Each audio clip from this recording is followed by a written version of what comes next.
여러분 안녕하세요. 이은하 교수의 문학TV입니다. 이준년 동화집 마음의 꽃다발을 함께 읽고 있습니다. 오늘 들려드릴 동화는 3월의 메아리입니다. 어떤 이야기가 펼쳐질까요? 잘 들어주세요. 3월의 메아리. 오늘은 3.1절입니다. 그리고 안지멀 장날입니다. 영인의 집 대문에는 새로 만든 산뜻한 태극기가 금빛 햇살을 받으면서 3월의 파란 하늘을 향해 힘차게 펄럭이고 있었습니다. 오랫동안 자리에 누워 계시던 할아버지는 방문을 활짝 열어놓고 앉아서 파란 하늘과 힘차게 나부끼는 태극기를 바라보고 있었습니다. 만세! 만세! 대한독립 만세! 할아버지의 귀에는 우렁찬 만세 소리가 들려오고 있었습니다. 하늘에서, 산에서, 들에서, 삼천리 방방곡곡에서 들려오는 만세 소리는 메아리들의 합창 같기도 하고 성난 파도 소리 같기도 했습니다. 자유가 아니면 죽음을 달라! 우리나라의 독립을 세계 만방에 알리노라! 류관순을 석방하라! 할아버지의 귀에는 3.1운동 때의 목소리들이 메아리가 되어 들려오고 있었습니다. 내 나이 올해 77. 올해 3.1절이 마지막이 될지도 몰라. 할아버지는 자리에서 벌떡 일어났습니다. 영이야, 영기라, 태극기를 가져오너라. 할아버지의 목소리가 어찌나 컸던지 집안 식구들이 깜짝 놀라 우르르 몰려왔습니다. 얘들아, 오늘이 마침 3월 초하룻날 안지멀 장날이니 잘 되었다. 나를 안지멀장 정자나무 소시장에 데려다다오. 영인의 할아버지는 젊었을 때 독립운동을 하다가 일본 사람들에게 붙들려서 감옥살이도 하고 만주로 중국으로 쫓겨다니기도 했습니다. 뭘 꾸물거리느냐? 오늘 죽을지 내일 죽을지 모르니 마지막으로 만세를 부르련다. 내 소원이니 어서 가자, 어서 가. 할아버지의 옹고집을 꺾을 수는 없었습니다. 할아버지를 자전거에 태운 영인의 집 식구들은 손에 손에 태극기를 들고 정자나무 거리 소시장으로 갔습니다. 영인의 할아버지가 독립운동할 때 장군들을 모아놓고 대한독립 만세를 부르던 그 자리입니다. 3.1 만세 할아버지가 올해도 또 만세를 부르시려나 봐. 구경꾼들이 구름처럼 모여들었습니다. 여러분, 오늘이 3.1절입니다. 3.1 정신으로 굳게 뭉쳐 남북 통일을 이룩합시다. 만세! 대한민국 만세! 남북 통일 만세! 할아버지와 장군들은 우렁차게 만세를 불렀습니다. 3월의 메아리들은 만세 소리를 듣고 북쪽 하늘로 멀리 멀리 사라져 갔습니다. 대한민국 만세! 남북 통일 만세! 여러분 동화 잘 들으셨어요? 짧은 동화이지만 많은 것을 담고 있기 때문에 굉장히 가슴이 조금 아픈 좀 안타까움이 전해지는 동화였습니다. 이처럼 동화는 역사 그리고 시대적 또는 문화적, 인종적 어떤 사건과 좀 크고 작은 어떤 상처와 고통을 다루기도 합니다. 정말 많이 있습니다. 어린이 동화라고 해서 아름답고 재미나고 귀여운 이야기들만 있는 것이 아니라 아이들도 상처를 알고 똑같이 겪었으며 그 상처로부터 헤어나오지 못하면서 성장을 하게 되거든요. 그래서 내가 겪은 또는 내가 간접 체험으로서 겪은 역사적 상황과 사건들은 소설뿐만 아니라 어린이 동화에서도 굉장히 주요하게 잘 다루어집니다. 역사 시대적인 사건은 바로 가족과 개인의 삶 속에도 밀접하게 닿아 있어서 어렵고 고통스러운 전쟁이나 자연재해나 큰 사건들은 가족과 개인에게 투영되어서 더 큰 상처로 자리합니다. 그리고 그 슬픔은 쉽게 해결되지 않습니다. 많은 사람들이 우리 생각해 보세요.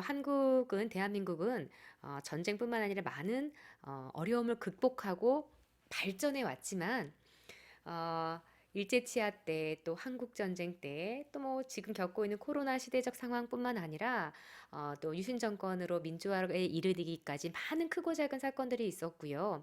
그것들에 대한 울부짖음, 몸부림 또는 잘못된 문제들을 해결하기 위한 목소리가 여전히 지금도 울려 퍼지고 있습니다. 또 위안부 할머니에 대한 이야기, 역사 왜곡된 사실을 진실을 규명하고 바꿔나가려고 하는 어떤 노력들이 크고 작은 힘으로 더디지만 계속 끊임없이 움직여지고 있어요.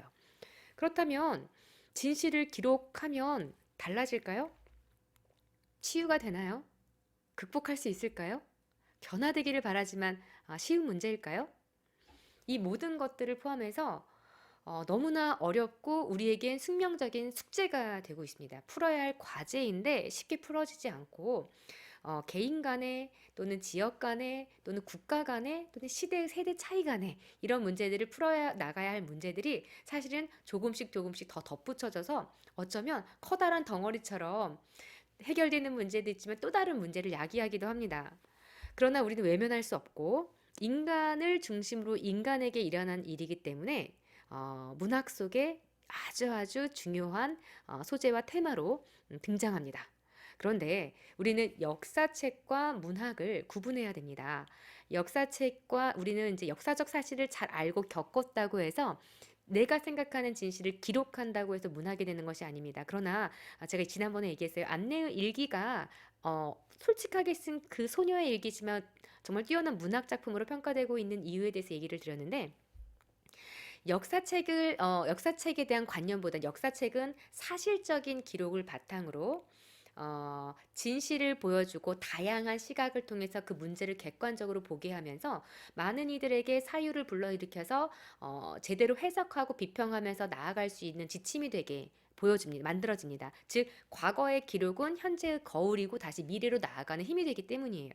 문학은 사실, 기록, 역사, 시대적 사건을 다루되 그것을 바탕으로 인간의 보편적 감성을 움직이고 또 만지는 그런 역할과 기능을 합니다. 그러니까 인간의 감성과 삶의 어떤 치유나 극복을 어떤 목적을 두고 하기보다는 울림을 줌으로써 자연스럽게 느끼고 체험하게 만드는데 더 중점을 둔다는 거죠.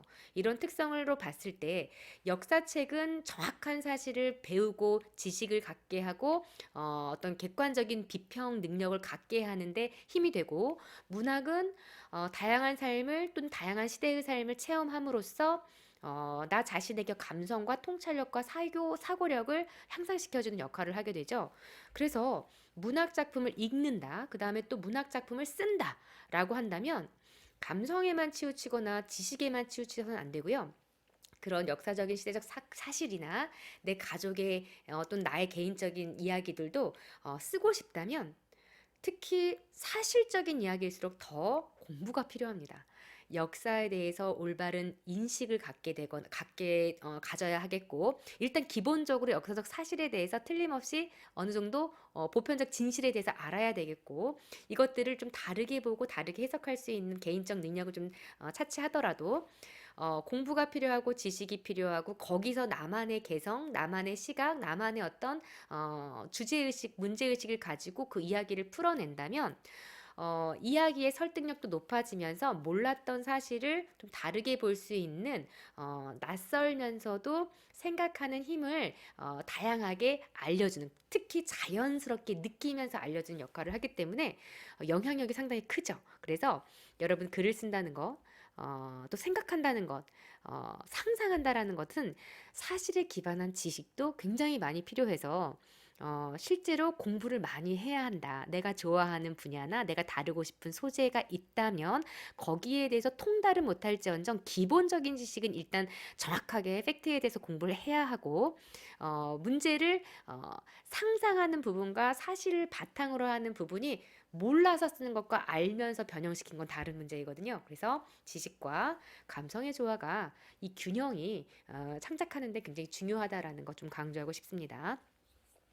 지난 시간에도 얘기했지만 창의력을 키워주는 글쓰기를 할 때 이야기를 풀어내기가 좀 어렵다면 자기 자신에게 질문을 해라라고 제가 제안을 했습니다. 인생에 대한 테마로 질문을 지난번에 했다면 오늘 이 시간에는 우정과 사랑에 대한 카테고리로서 한번 질문을 한번 던져보세요. 예를 들면 사랑에 대해서 고민해 본 적이 있는가? 또는 누군가로부터 사랑의 상처를 받은 적이 있었는가? 내가 어떻게 반응하였고 그런 상처를 다시 받게 된다면 앞으로는 어떤 태도를 가질 것인가? 뭐 등등등 우정과 사랑에 대해서 한번 생각해 보고요. 또 사랑이 꼭 아니어도 친구 간에, 가족 간에 또는 선후배 간에 우정이라고 생각하고 얘기했는데 그 비밀을 알게 된 순간 오해가 갈등이 쌓여서 푸는데 어려웠거나 관계가 틀어지기도 합니다. 그리고 또 인간관계 안에서 모멸감과 수치감을 느꼈던 때가 언제였던가. 그리고 나 자신에게 이제 부정적인 것만 있는 것이 아니라 그런 와중에 또는 별개로 나를 대견하게 여겼던 적은 언제인가? 남들은 나를 무시하고 보잘것없다고 느끼지만 내가 내 자신에게 믿는 나만의 장점은 무엇인가? 이런 것들을 대비하면서 질문을 던져보는 거예요. 또 미래와 이상에 대한 질문 이렇게 카테고리 한번 정해보는 크게 큼직하게. 그래서 내가 마음속에 품고 있는 희망이라든가 욕망이 무엇인가? 그렇다면 10년 전, 5년 전의 나의 소원은 무엇이었지? 내 버킷리스트는 무엇이었던가? 어느 정도 실행하고 있는가? 또 행복해지기 위해서 다짐한 것들이 있었다면 초등학교 때와 청소년기 때와 성인이 된 어떤 현실에선 또 어떤가? 지금 제가 유튜브에서 이렇게 동화와 동화에 대한 해설을 간단하고 좀 쉽게 진행을 하고 있지만 대상은 굉장히 다를 거예요. 어린이도 있을 것이고 어머니, 부모님, 학부모가 있을 수도 있겠고 나이와 또 성별이나 다양한 사람들이 있을 텐데 다 자기 중심적으로 한번 생각해 보는 겁니다. 이런 것들을 질문을 하다 보면 두서없는 생각들이 정리가 되고 공통적으로 나오는 것들이 있습니다. 카테고리별, 시기별로. 그래서 변하지 않는 게 저의 성질입니다. 그런데 또 많이 변하고 달라지는 부분이 있는데 그 부분이 좀 더 부정적으로 가고 있는가? 만족스럽게 가고 있는가? 이런 것들을 점검하면서 인생의 어떤 대조표를 만들어 보는 거죠. 그래서 내 인생이 내가 원하는 하늘에 있는 별들을 향해서 잘 가고 있는지, 나침판이 없다고 생각했지만 별을 보고 신대륙을 발견했던 우리 선자들을 생각하면서 내가 내 인생의 나침판을 스스로 만들어가는 과정이기도 해요. 그래서 창의적으로 자기 인생을 좀 설계할 수 있어야 합니다. 자, 최종적으로 정리하겠습니다. 굉장히 중요한 것인데 창의력을 키운다라는 것, 글쓰기를 통해서 또 창의력을 키울 수 있고 창의력을 갖고 글쓰기를 통해서 더 확장할 수 있는데 1단계, 2단계, 3단계가 있다고 얘기했습니다. 첫 번째, 글쓰기는 나를 치유하는 글쓰기로부터 시작한다. 모든 작가들은 사실은 여기서부터 시작했습니다. 그리고 이게 끝까지 갑니다. 나를 치유할 수 있다고 믿었지만 평생 치유할 수 없고 치유하는 정도가 조금씩 나아지는 거거든요. 창작을 통해서 그리고 대중과의 소통을 통해서 승화를 통해서. 자, 두 번째는 나를 찾기 위한 글쓰기로 들어갑니다. 쓰다 보면. 책을 읽는 것도 마찬가지고요. 창의적인 일을 하는 사람들은 모두 다 글쓰기가 아니고 발명품을 만든다거나 내가 무언가를 기획하거나 물건을 팔기 위해서 어떤 영업 능력, 마케팅 전략을 짜나가는 것도 다 창의적인 것들이 필요하잖아요. 자, 처음에는 나를 치료하는 글쓰기 안에 내가 운동을 한다면 뭐 축구하기, 요리하기, 노래하기, 그림 그리기 이렇게 집어넣는 거예요. 나를 치유하는 글쓰기는 바로 나를 치료적인 글쓰기라고 정리할 수 있고 두 번째로 나를 찾기 위한 글쓰기는 바로 쓰다 보면 생각하게 돼요. 생각한다는 건 철학이에요. 바로 나를 찾기 위한 글쓰기로 진입하게 됩니다. 세 번째로 예술로 승화하는 글쓰기로 도달하게 됩니다. 즉, 나만 토해내고 나만 생각하는 것을 뛰어넘어서 누군가에게 내가 맞는 것들을 전해서 공감을 이룬다면 얼마나 좋을까. 또 다른 사람이 나의 이야기를 통해서 자신의 문제를 발견할 수 있다면 정말 행복하고 보람되고, 그런 이야기를 나눌 수 있다면, 또는 그런 것으로 인해 수입이 들어온다면 내 생활이 달라지겠죠? 이렇게 소통하는 글쓰기가 되는 겁니다. 치료, 철학, 소통의 글쓰기가 바로 창의력을 키워주는 글쓰기의 큰 3단계다라는 것 잊지 마세요. 자, 이렇게 3월의 메아리 무겁고 어둡고 슬프고 시대가 지났지만 여전히 그 기억 속에 매몰되어 있고, 그 시기가 되면 상처가 덧나서 평온하게 지낼 수 없는 우리 할아버지의 삶, 그리고 그 가족의 삶, 이를 지켜보는 마을 사람들을 통해서 우리는 나 혼자 사는 사회가 아니라 같이 살고 같이 사는 이 시대 속에서 문제 또한 같이 겪게 되면서, 나의 문제가 아니다라고 그냥 쉽게 생각할 것이 아니라 우리의 문제, 우리 시대의 문제 같이 생각하고 공감하면서 상대방 또는 나 자신의 이야기를 같이 어루만져 주고 들어줄 수 있는 기와 마음이 필요하다라는 생각이 들었습니다. 자, 오늘 마무리하겠습니다. 오늘도 이야기 잘 들어주셔서 감사합니다. 다음에 또 만나요.